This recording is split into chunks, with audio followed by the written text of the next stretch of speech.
Pak Roy Suryo, saya bersaksi tidak di situ sehingga Pak Roy Suryo difitnah oleh yang melapor. Itu lihat. Dan yang paling penting, tidak boleh seorang rakyat tidak berdosa, tidak bersalah difitnah. Penghinaan yang nongol, pencemaran nama baik, itu yang jadi masalah. Ya, yang tersinggung itu bukan Pak Jokowi aja, relawan pun juga tersinggung. Orang yang kita hormatin kok, presiden ini.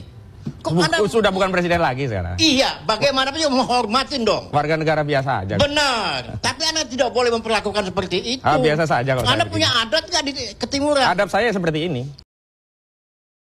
Dalam perjalanan panjang sebuah bangsa, selalu ada babak-babak yang mengguncang kesadaran kolektif. Ada momen ketika kepercayaan publik diuji, ketika tokoh-tokoh besar tak lagi hanya dipuja, tapi juga dipertanyakan. Namanya fotokopi kok statusnya bisa naik ke penyidikan tuh, kucing aja ngakak, Mas. Sudah ada ijazah asli. Ayo, berani sumpah nggak?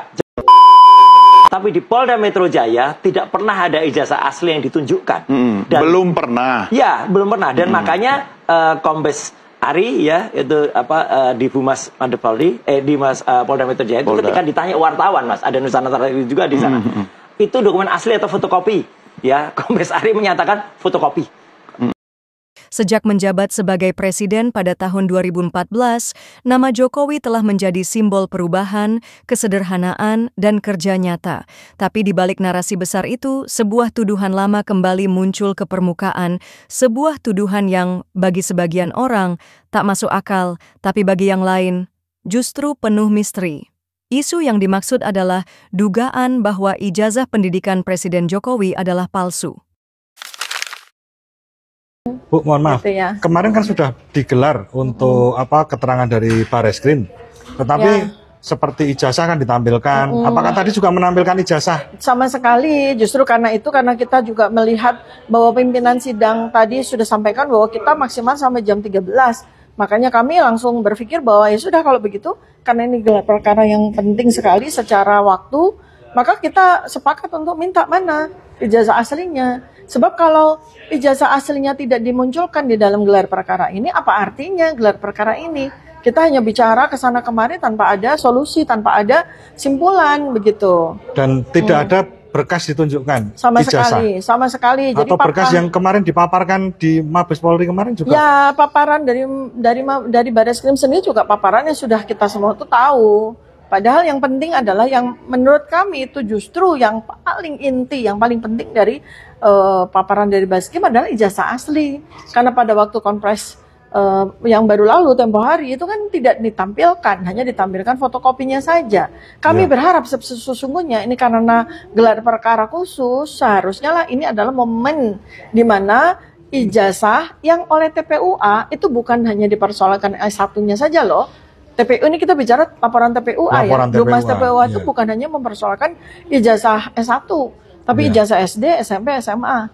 Jadi artinya kan kita berharap tadinya Bareskrim Wasisdik sudah memberikan kesempatan untuk gelar perkara khusus itu adalah saatnya menampilkan ijazah tersebut gitu. Tapi kan ternyata tidak ada sama sekali gitu. Seperti itu. Awalnya hanya beredar di forum-forum kecil, lalu menyebar ke media sosial, menjadi bahan diskusi di kanal-kanal independen, hingga akhirnya mengguncang panggung hukum. Seorang warga negara menggugat, membawa dugaan ini ke pengadilan, menuntut klarifikasi dan transparansi dari lembaga pendidikan, dari KPU, hingga dari negara sendiri. Dan teman-temannya yang seangkatan tolong bicara langsung lah. Ceritakan, saya dengar Pak Jokowi dulu juga aktif di Mapala ya.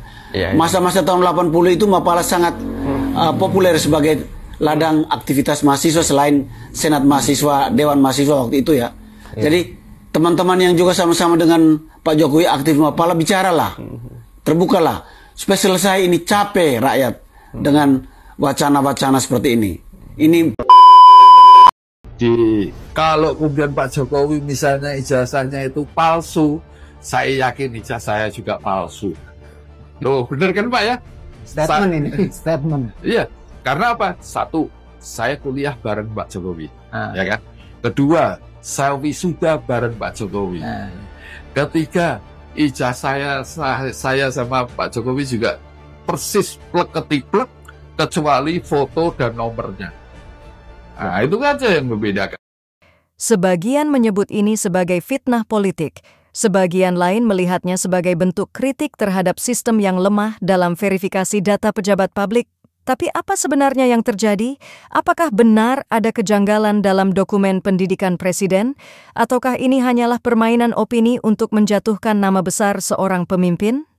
Ya, Anda tidak pernah pegang lihat ijazah asli, tapi Anda ngomong ijazah Jokowi asli kemana-mana. Sekarang Anda mau klarifikasi. Enggak klarifikasi. Bos. Enggak klarifikasi, enggak ada bos-bosan. Kesimpulan kita ya, itu bukan karena ini, tetapi berawal dari sumber primer yang kami foto sendiri. Sumber primer? Sumber primer. Maksudnya? Mas. Kita pegang langsung barangnya, Mas. Ijazah. Oh, skripsi. Ini skripsi ya, bicara skripsi ya. Skripsi Pak Joko Widodo dan skripsi temannya. Maksudnya yang pada tanggal 15 sebelum dilanjutkan April jadi, kemarin. di luar ijazah, Anda menduga skripsinya pun palsu. Kalau skripsi palsu, ijazah pasti palsu. Bukan. Kita bicara skripsi dulu. Kita nggak bicara ijazah nih ya. Kita bicara skripsi. Anda sudah mengakui bahwa Anda memegang itu. Anda sempat memegang itu, memfoto dan lain sebagainya. Dan Anda melihat bahwa skripsinya Pak Jokowi palsu. Iya. Berdasarkan analisa kajian skripsinya Pak Jokowi palsu. Palsu. Satu lagi saya tanya, skripsi Pak Jokowi palsu? Palsu. Yang kedua, Times New Roman, kembali lagi penjelasan. Ini ijazah.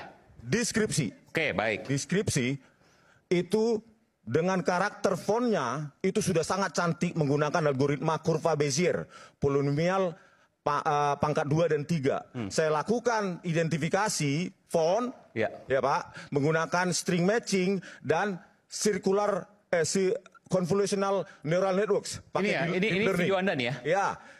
Jadi deep font identification itu menjelaskan bahwa itu adalah Times New Roman yang belum ada pada tahun 1985. Tanda tangan dosen penguji tidak ada deskripsi Pak Joko Widodo, dan itu sudah confirm tanggal 15 April kemarin. Nggak ada pengesahannya. Nggak ada, sudah diakui oleh wakil rektor. Kok bisa begitu? Ya, makanya kita bilang palsu. Selanjutnya Pak, ini Pak ya. Inilah pemalsuan dokumen oleh oknum di UGM. Bayangkan ini, dosen pembimbing namanya sama, tanda tangan berbeda. Lihat, perhatiin itu. Ini skripsi siapa? Mohon maaf. Saminuddin Baruritou. Yang ini? Suharman. Oke, Anda mau menyampaikan bahwa apa kaitannya dengan ijazah, dengan skripsi Pak Jokowi? Mereka ingin meyakinkan kami bahwa dengan seperti ini saat itu sudah umum Times New Roman. Padahal ini adalah produksi dari kebohongan. Lihat ini Pak. Ini tahun berapa? Ini tahun berapa? Ini tanda tangannya yang penting itu. 86. Ini tahun 1985. Tetapi dosen pembimbing sama, tanda tangan beda. Penipuan. Ini permasalahan dari UGM dong berarti? Ya oknum UGM lah. Ini. Makanya saya bilang kalau UGM harus benar, salah. Ini buktinya. Anda kan alumni UGM juga, Anda pasti sudah ketemu mungkin pimpinan di sana, rektornya, wakil rektor. Apa setelah Anda tunjukkan ini, apa yang disampaikan? Nggak ada Pak, ini baru terdiam Mas. Kemarin. Terdiam dan bahkan ditanyakan. Karena kita juga mengundang juga wakil rektor UGM. Iya, terdiam dan bahkan ini saya tantang UGM. Terdiam dan bahkan bikin statement pers yang bohong. Mereka bilang mereka sudah menunjukkan banyak bukti. Nggak ada satupun bukti yang ditunjukkan. Soalan ijazah Pak Jokowi ini sekarang menurut saya tidak lagi pada soal asli tidak asli, pembuktian hukum atau tidak pembuktian hukum. Karena kalau masuk ke sana ini akan semakin jauh dan semakin ruwet. Bahkan kalaupun contohnya Pak Jokowi ingin memuaskan hasrat para penggugat ini, ditunjukkan contohnya aslinya. Tidak akan selesai di situ. Karena orang kemudian akan meminta pembuktian lebih lanjut. Contohnya bicara tentang uang palsu. Kalau saya tunjukkan uang 100.000 dipoto, siapa yang bisa mengatakan itu uang saya asli atau palsu? Kecuali dilakukan uji forensik yang sah. Nah ini kan akan begitu. Kalau saya memperhatikan dari kelompok yang terus melakukan menggugat secara tanda kutip, bukan menggugat di pengadilan ya, tentang keaslian ijazah Pak Jokowi ini, saya melihat ada di latar belakangi kemarahan dan dendam terhadap Pak Jokowi. Jokowi. Kalau kita melihat kelompok ini, dari nama saja yang datang ke sana itu saya melihat, saya mencermati betul tim pembela ulama. Kenapa kok tim pembela ulama mengurusi ijazah asli palsu Pak Jokowi? Saya dalam hal ini tidak mendukung Pak Jokowi, tidak mendukung teman-teman yang ke sana, tetapi saya mendukung bagaimana sebetulnya kebenaran segera saja terungkap. Nah, ini yang saya perhatikan. Ada teman-teman yang menggugat ini membawa misi kemarahan dan dendam. Mungkin karena kelompok ini juga adalah, kalau saya perhatikan orangnya, adalah orang-orang yang selalu ingin menggugat Pak Jokowi soal peristiwa KM 50. Jadi saya membacanya rentetannya ke sana.